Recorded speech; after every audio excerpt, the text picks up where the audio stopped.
Well, the first thing that and as we said, so much information coming out of this round and 9 games, but I was taken by Geelong and how difficult they are going to be to beat at GMHBA.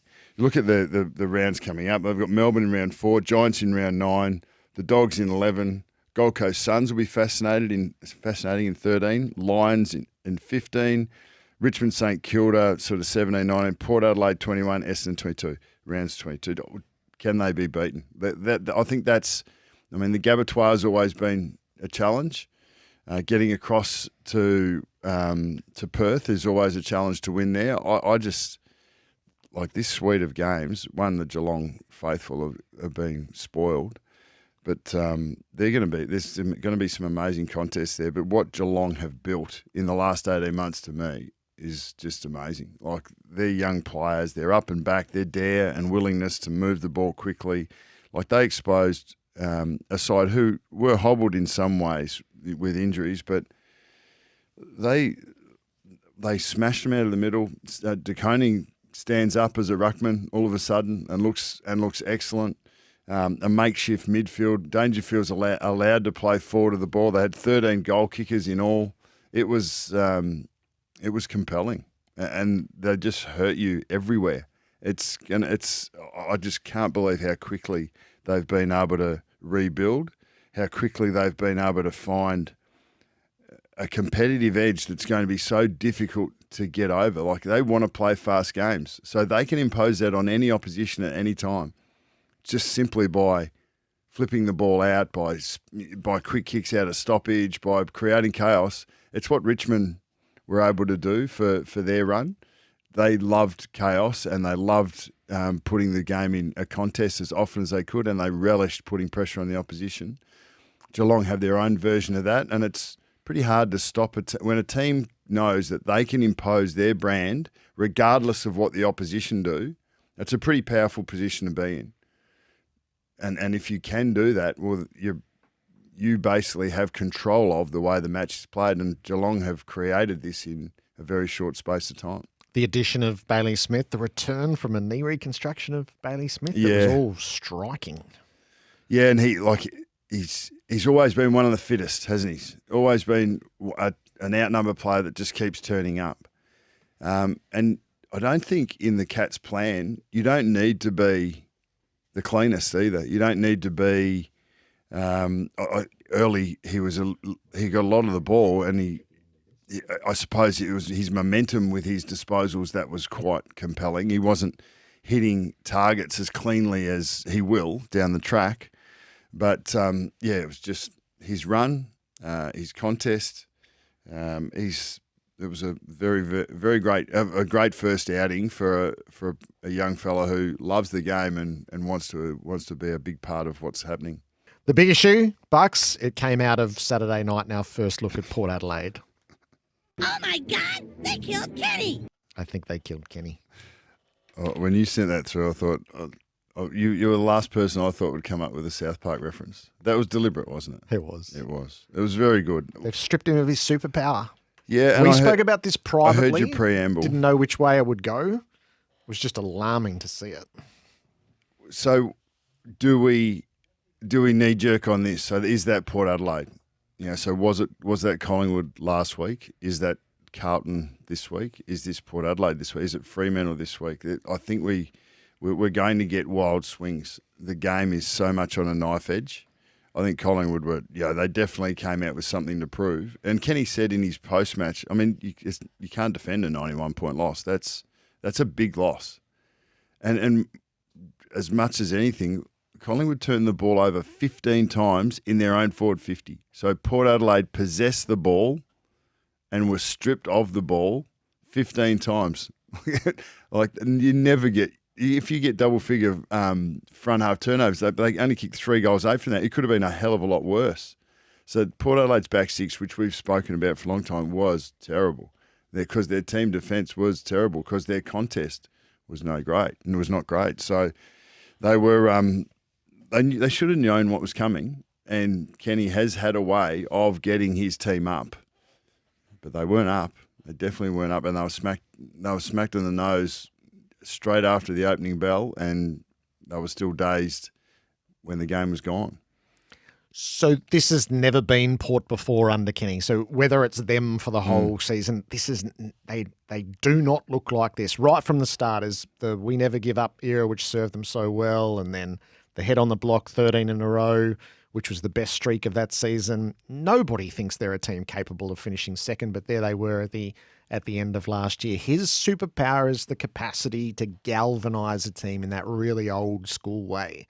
Is the risk that now has been stripped away by the decision making at the club? It is a risk, absolutely, and you have to get in the hearts and minds of the players to know that. And I probably think the answer to that question, once again, will be obvious in the next 2 or 3 weeks. I think one week is not enough to know that.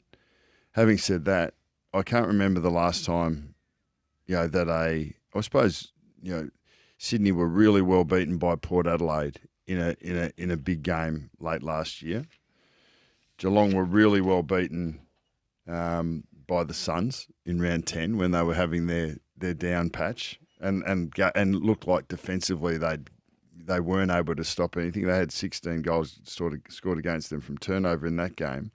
But very rarely do you see a top 4 side, a side that ends up being a top 4 side, having such a poor performance like that. But the answers will come in the next couple of weeks. It is a wait and see here. We need a little bit more information, but to know what's in the players' hearts and minds and whether or not the coaching situation has a profound impact on their energy, we'll know that within a month. Does it inhibit? Does the diminished authority inhibit Ken Hinckley's capacity to draw the response in the way that he has previously? Well, there's no diminished authority in the present tense, but there's always the knowledge that, okay, well, we're buying into you because we're buying into you for an indefinite future.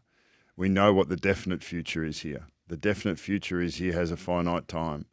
There's an argument. I could present an argument that suggests that if they really play for their coach, if they're playing for Kenny, they can find a little bit more energy than ever before, knowing that it's finite and it's going to finish. And that may well be something we're talking about at some stages of this year.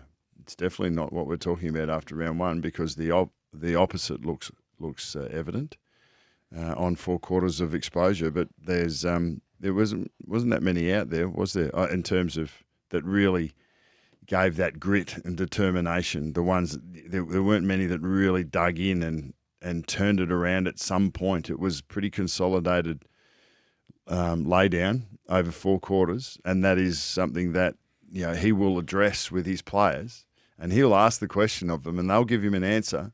But it doesn't matter what the words say; it's going to matter what the actions are that follow. Dan Houston from one jumper to the other was pretty profound, wasn't it? Yeah, it's a little bit hard to watch for a Port Adelaide fan, I would have thought. But yes, he was excellent. And he was as a half-back. If you are playing the game in your front half, you are allowed and given an armchair ride into the game. It's all the positive elements of that position without the challenges of that position. And I don't think you want to give players like Dan Houston the opportunity to sit up in the midfield, to roam around the 50 to 70 metre arc and either hit targets or have shots himself. So he was part of a really strong unit that absolutely dominated their opposition. The best bit of the weekend was all the debutants and the moments that they had, from Caco's first goal and Sam Lawler's and the little things along the way. Murphy Reed's 8 minutes was just astonishing, Bucks. Yeah, loved it. He had 3 touches in the first quarter. He did not touch the ball in the second, and then comes out and goes bang, bang, bang, bang. There's 4 goals in that short space of time. Geelong only gave 10 goals up, so that little burst was pretty compelling.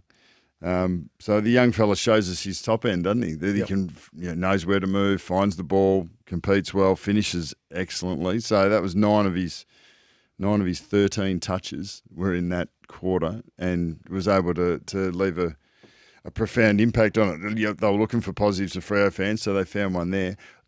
talking about young players, I thought in the last quarter, Luke Traynor, isn't it, young fella? He was out on his feet. Like first game, quite a high intensity, up and back.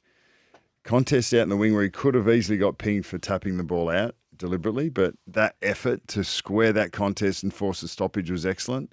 There was back with the flights, there was smothers, there was chase down tackles. I thought he had 3 or 4 moments in the last quarter that just epitomised what the Tigers' young players brought to that contest. I mean, you look at Lawler in that, and he was excellent.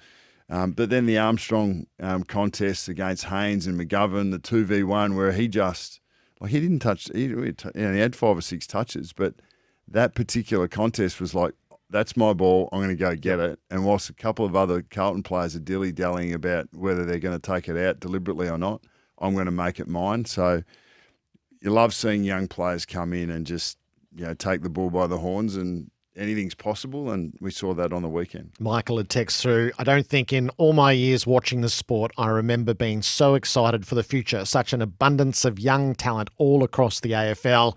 And I feel like in 4 or 5 years, the competition will be as good as it's ever been. The unanswerable question, Bucks, what say you of Carlton? Yeah, it's unfathomable, really, to see that result. Richmond side, who were touted to not worry anyone, kicked 11 of 12 goals through, from the middle of the second quarter to the middle of the last, before Carlton responded with one of their own. But 11 of 12 goals against a side that's been touted with so much talent, with top 4 aspirations. I thought Richmond's tactics were great. They attacked De Koning with Nank, and Nank was a perfect matchup for him. And even though they both played exceptionally well, it was a great matchup to watch. But Nankervis was huge. He was excellent. And they and Cripps, whilst he had an excellent match as well, the McIntosh matchup was great. You look across the team and the list. You go back and have a look at the team list. You think, well, they've still got guns everywhere. Carlton, Wiedering was huge early, but they found a way around him. They still had 65 inside 50s. Carlton, they should have won that game. Though it was 40-point difference halfway through the second quarter, with 25 more inside 50s than your opposition. What you propose or purport to be a solid back 6 and a damaging forward line, you should, efficiency-wise, you should be beating your opposition quite easily. But that's not the way. It's not the only things in the game. Having talent is one thing. Being able to use it at the right times, being able to pull it together. And Carlton had a bad 2.5 quarters, and were bested by a side who had no expectation around. No one had any expectation around them being able to be as competitive as they were. So consequence sat heavily over Carlton, didn't it? It was sort of unmissable. Well, I felt like the players would have sat, the players and coaches, you're playing the game, and any of the opposition gets a little bit of momentum. The shifts happened all the time, but there was enough that took place into half time. You think, like, Richmond kicked the last 3, and you go, well, that's right. Now it's still a 4-goal lead. But then they come out and kick 2 in a hurry, and all of a sudden you think, geez, we've got to find. We thought we were going to be able to cruise to a win here. Now we've got to find something. We've got to arrest this momentum quick. So we try and up the ante, and then all of a sudden you get a little bit sloppy. You miss handballs, you miss a few tackles, you get desperate, and the opposition are all of a sudden they're the cleaner ones. They're finding time and space. They seem to be connecting every time they go inside forward 50 and finishing, and the scoreboard's not going our way. And then I reckon there's the moment early in the last quarter when you're looking around thinking, what if we lose this? And I think as soon as that penny drops in your psyche, then you're more worried. It's like being at the top of a mark to kick a goal and thinking, like, how good's it going to be when I kick this? That's fine. Or what if I miss this? That's no good. If you project forward to the outcome of any action, well, then that action is not going to be executed in the moment as well as it possibly could. And I think that's where Carlton got to. That's where, even if a handful of their players got there, and it's pretty hard to avoid because they weren't getting enough feedback, they weren't getting enough outcome for the effort that they thought they were putting in that moment against that opposition. And as soon as that penny dropped about we could lose this, and then it really quickly goes after that. Or what's the fallout from that? Or what does that mean about us if we're getting beaten by a team that potentially they didn't give enough credit to, and we don't know that from outside. But the fact was that they just could not muster the energy and spirit to be able to match Richmond's energy and spirit, and they lost the game as a result. So that's an old affliction of theirs. I reckon that was a marker as they were struggling to become a team in 2023 that they progressively overcame. So what's the risk that this becomes an inhibitor in the first phase of their season? Like, how critical is it to just quarantine that and get on with being the team that they aspire to be? It can go either way.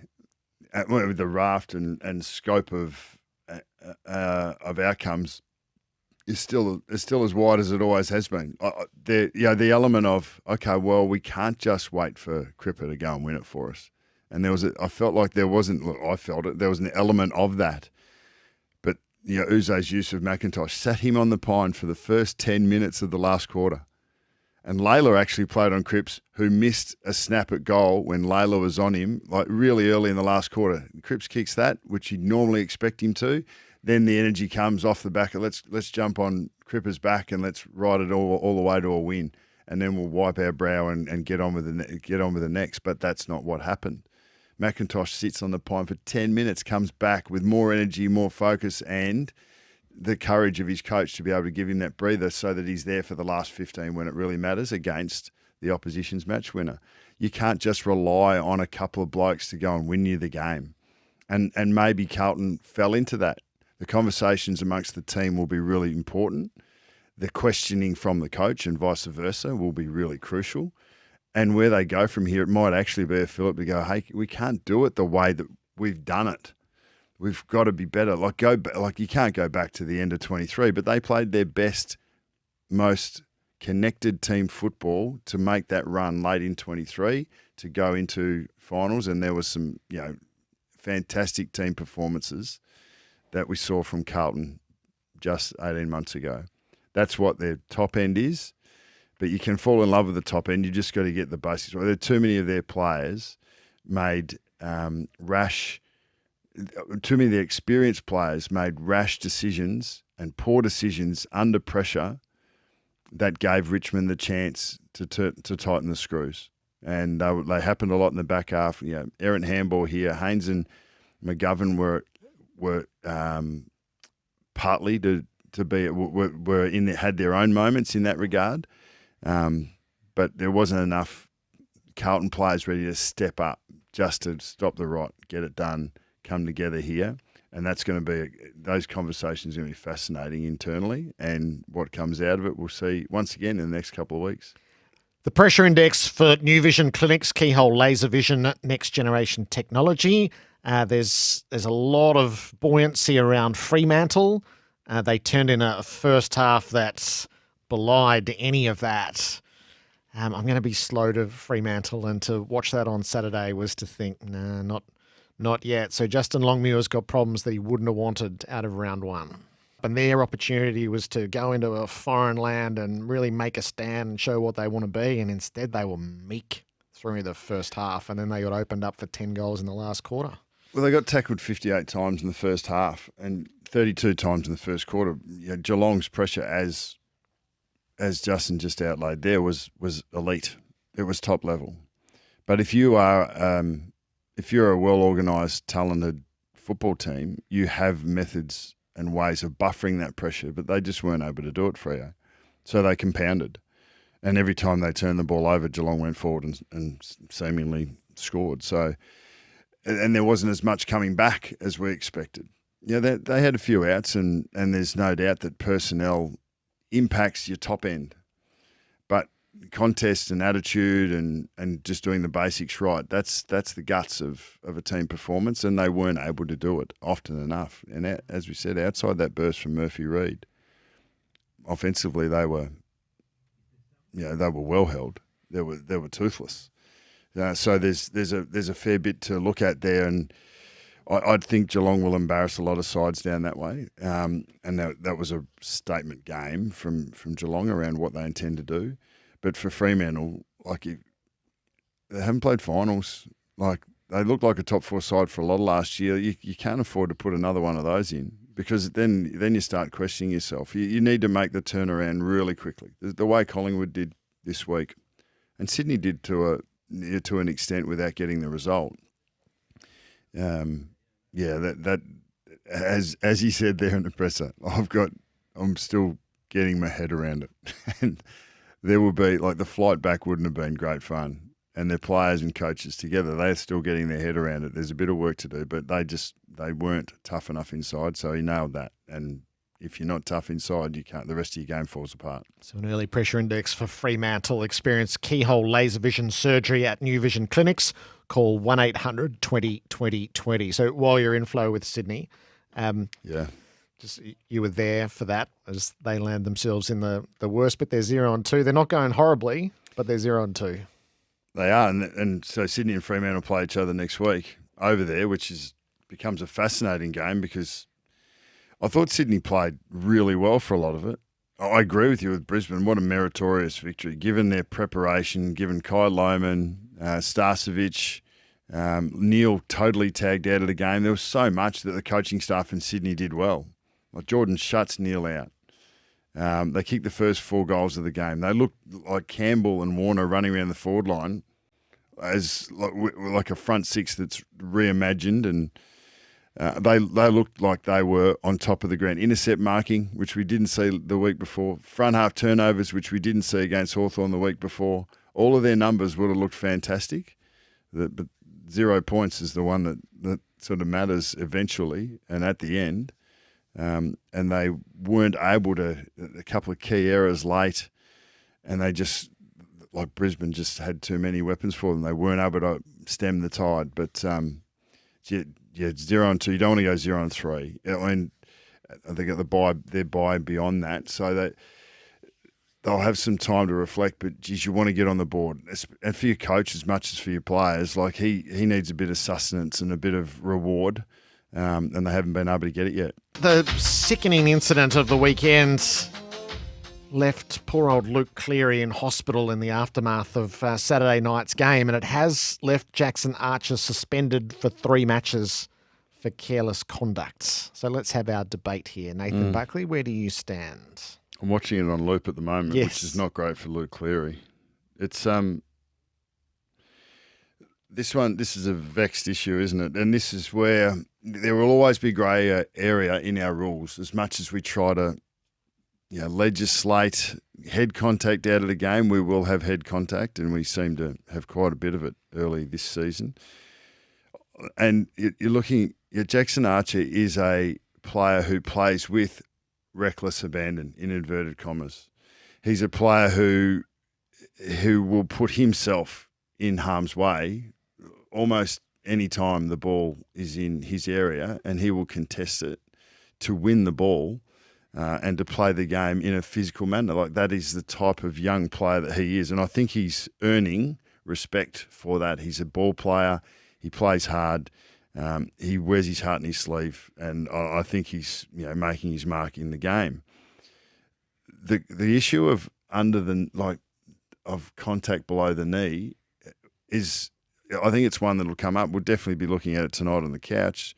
There was a contest where Dunkley and Amadi met, and I'm not sure if you recall it, but it was on Swan's half forward line, and Dunkley chose to go low and win the ball. Amadi chose to stand up and in many ways allow Dunkley to make contact with his legs, believing that was going to draw him the free kick. Dunkley got the free kick because Dunkley's head collected Amadi's knee. Could have easily done Amadi's ACL, just the same way as Jackson Archer's leg could have been broken.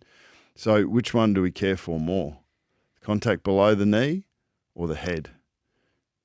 That's a decision that I suppose the game needs to make, because we've got rules for both at the moment, and in looking at it from a different lens, both of those players could be at fault and have broken the rules in some shape or form. It's just who comes out of it worse is the bloke that gets away with a penalty.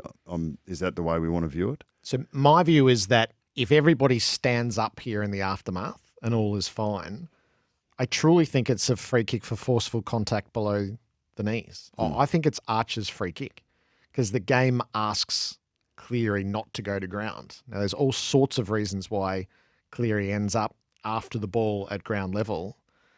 They're coming head on at each other. This is just really unfortunate and completely unavoidable. And I'm the same. If I'm going to the tribunal tomorrow night, I'm arguing strenuously that this is Archer's free kick. This is the way the laws have been constructed around this. What do you think the AFL will argue to uphold that? I don't know. It's a really interesting question because even though we say Archer is a player who is defined by reckless abandon, I don't think there's any reckless abandon in the way. That ball is loose and they're coming at each other from head on. And while Cleary arrives at the ball first, he doesn't gather the ball first. The ball is still in dispute at the moment of impact. Look, I love the kid, but I don't know what he was thinking coming in at that pace. Okay. If you actually pause it where Cleary still is about to collect the ball, like the only thing Jackson Archer looks like he can do, the decision at that pace that he's moving at, is if Cleary actually wins the ball when he's stood up, is to bump him because the guy's bending over in front of him to get the ball or falling onto the ball from contact from behind. He's coming into that contest hot. So that's what I think the AFL will argue. They will argue that there was reckless. You can't say intent, but there was a reckless attitude to the way that you approach that contest. There wasn't enough duty of care for yourself or for the potential contact that was going to occur. That's where the AFL can go and will go. Whether that holds up or not, I'm not sure. There's plenty of options that Jackson Archer had on how to compete and how to contest that contest. There's plenty more that Luke Cleary had as well. That is this just a football? Is it a football? The way that he will get cleared, is it just a football act that has gone wrong, or did he have options that he didn't use? That'll be the crux of the hearing. It just looks like a complete accident to me. Yeah, look, I think this is the thing. There's different levels of combativeness even in players on an AFL field. You think that this shouldn't be the case. You know, they're all professionals. They all want it just as much. But the reality is that there's some players that are a little less talented. I'm going to put Jackson Archer in this category. He's not a super talented player, but you put a ball between 5 metres in the middle of two players, and he's one of them, and you're 5 metres apart. He's one that you'd back because of his fight, because of his endeavour, and that's an important part of footy. You can't. It's not all one or all the other. You've got to find a mix. So you go out in a football field, an AFL football field, there's some players that want the ball more than another player. So there's no such thing as a 50-50. You can have someone who's 6 metres away and someone who's 3 metres away. The bloke that's 6 metres away wants it more, just finds a way to go and win that footy. We love that. We want to see that. That's part of our DNA. And Jackson Archer is one of those players. So you're going to have players come into contests with different intents, with different drives of getting their hands on that football or competing and contesting. The Dunkley Amadi one, when you get a chance, have a look at it. Because Amadi can't, I think Dunkley's probably got a little bit more go in him than Amadi, especially in a ground ball contest. But Amadi was smart enough to stand up. I'll let him go to ground. I'll get contact below the knee and I'll get a free kick. The free kick went to Dunkley because his head collected Amadi's knee. So I think we've got to go back to what's the rule in place for? What are we protecting? Are we more worried about broken legs or a concussion? Because that's the decision that the lawmakers need to make so that they can give the players some direction. So if you were on the jury tomorrow night, where would you be? Not guilty or guilty? I think Archer needed to temper his pace into it. It's not a 3 week. It's not a 3 weeker, but no, it can't be. All it is guilty or not guilty. So don't get lost in 3 weeks. Is he guilty of carelessness or not guilty? I personally think he is, and I hate when a player, like I love the kid and I love the way he goes about it. I think that he needs to be censured in some way here to say, hey, mate, this was not a time to be going a 10 out of 10 into that contest. And it's probably a default that he goes to consistently. And I don't know whether you can ever take that away from a young kid like that. But 3 weeks is excessive. It's too much. You'd nearly even give a fine, but there needs to be where there's behaviours on the field that you know are going to cause injury or are not safe. You've got to take them out of the game in some shape or form, and you've got to be penalised. You've got to teach the players out in the field what the expectations are. I think he needs to be taught in this element that maybe a week to say, mate, you need to think twice when you're in these situations next.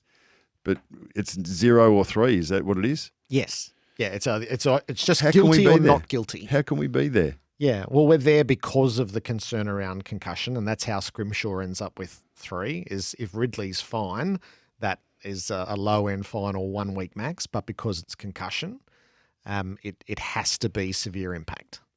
Well, haven't we just legislated ourselves into a corner? Because it's not a 3. It's not a 3. Yeah. But our debate is he guilty or not guilty? That's really where we are. And as much as I'm loath to do it, I believe that he, looking at the vision on loop, still got me in front of me. I don't know what he was thinking. I don't know where that was going to go. It could have been even worse if Luke Cleary had took that and stood up. Archer's coming at him at 100 miles an hour with 0.1 of a second to think about what he's going to do next. Now he might have just hugged him and tackled him and hit him hard, but he was coming in hot. The Buckley's chance here is you've got to have a set play. It is the set play. And the set plays will occur, or obviously plans and structures and ball use patterns will occur all the time in certain situations on the ground. And we're not always aware of what we're seeing. But the kick out is a really clear opportunity to see a structure come together. So that one with the Giants, like scenario, you've got 1:15 left on the clock. Melbourne know that Giants want to go long in some shape or form, whether it's a short kick, run 10 or 15 and try and get over that first layer, or whether it's Whitfield, what he ended up doing is playing on, which the ball almost got smothered, just got over the Melbourne bloke. But the thing is, the Giants had separated, like they'd gone out wide. They'd been able to draw Melbourne out wide. And even though Melbourne had representations through the middle, the Darcy Jones handball tells you exactly what the plan is. Okay, I'm under pressure here.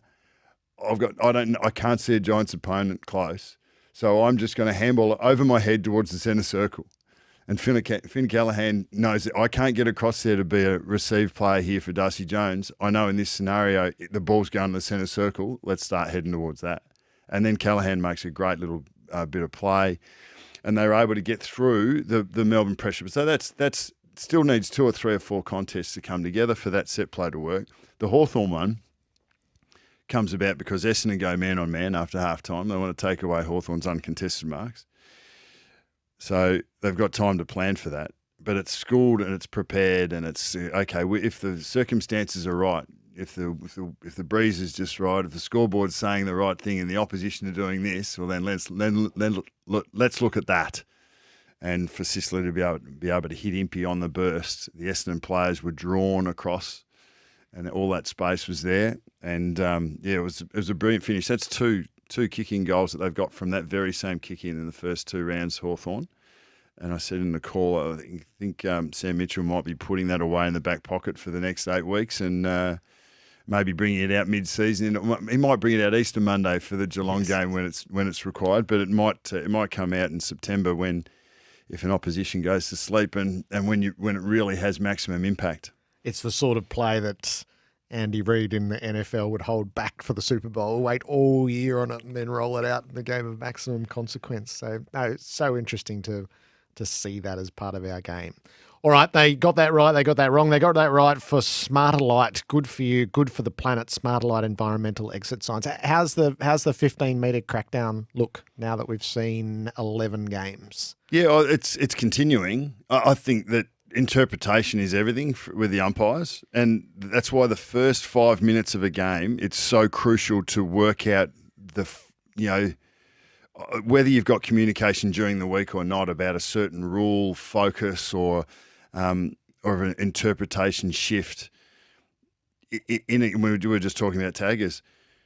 The free kicks that are not paid in the first 5 minutes of a tagging duel, Jordan v Neil, it informs both combatants about where the line is today, and that's really crucial. And I think the 15-metre play on, not 15 play on interpretation, that line has to get drawn every game as well, because there will always be one early that either is paid when it looks a bit short or let go when it looks a bit long. And my bias is always to let go the one that's a bit long, because it just keeps the game moving.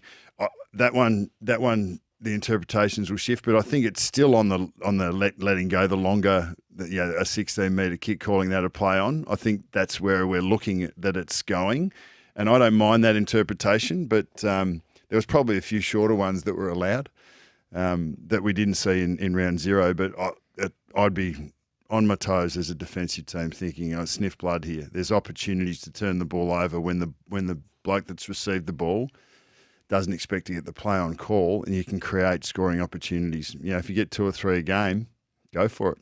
And they got that wrong. So I have a couple of hobby horses which I'll ride relentlessly, Bucks. But I saw that. 2 games head-to-head on Saturday night, both in Melbourne nonetheless, that it drives me spare. Like, the fixture is a better fixture this year, so I do want to put that on the table. And obviously the Thursday night as a permanent slot helps. So what is the solution? Tell me what the solution is. You just have to slide them a little bit.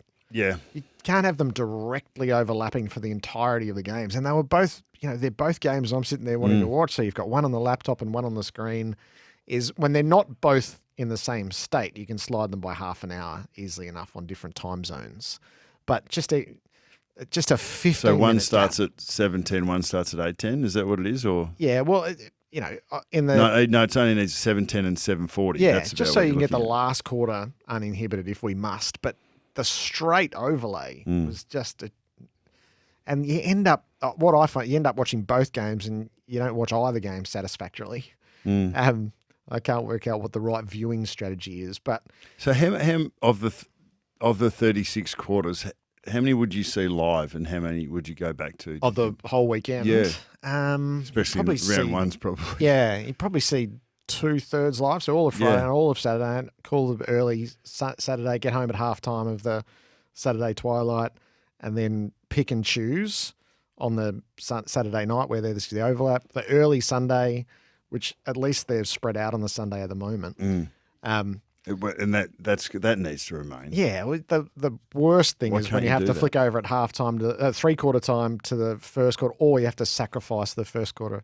Anyway, so hobby horses, welcome to my hobby horses. Well, I don't know how else to play this game, Gerard, and we need to get mine done quickly so we can hear yours, because you've managed to avoid it the last couple of weeks. So mine are... Are you going unchanged? Yes, I am. Yeah. I am. So you nailed it. So I had Hawthorn at 4 after their performance against Sydney, and I thought there's no reason why they would be supplanted there at all. I've got Geelong at 3. That was a dominant performance, and the only reason they haven't moved up is because the Giants were able to get the job done against Melbourne late, and it's really hard to follow up after, and they've still got players out, even though Tom Green came back in. After a really good performance like that, there can be a little bit of a lull, but they were able to withstand that opposition on their home deck. The Giants only play at the G once this year, so they've been able to get the win on that. So they stayed there. And Brisbane, I thought, that was for the preparation they had. I thought Sydney had a real crack at them, asked a lot of questions, took a lot of strengths away. They lost players. Not a bad way to start the home and away season with a cracking win like that. And Fags was as happy. He said it was as good a home and away win as I've been involved in. So they keep the top seeds. What about you? All right, I have the same box quartet. So I've got Geelong at 4, powerful performance, real statement way to start a season. 3, Hawthorn have done everything that you would have wanted through the first couple of games. There's clearly areas to improve and sharpen up on, but what a good way to start. I put Brisbane at 2 is just full of heart and courage that was. I'm slightly worried about the players they're going to be missing at the back of it, what it means for the next few weeks. I've got the Giants at 1, just midfield depth and running power. And, when it had to be 1 at the end, they got it done. So in effect, are these seedings like it's pretty much our mobile premiership selection? No, so I don't do Or it that top way. 4 I'm slot. hostage to the moment.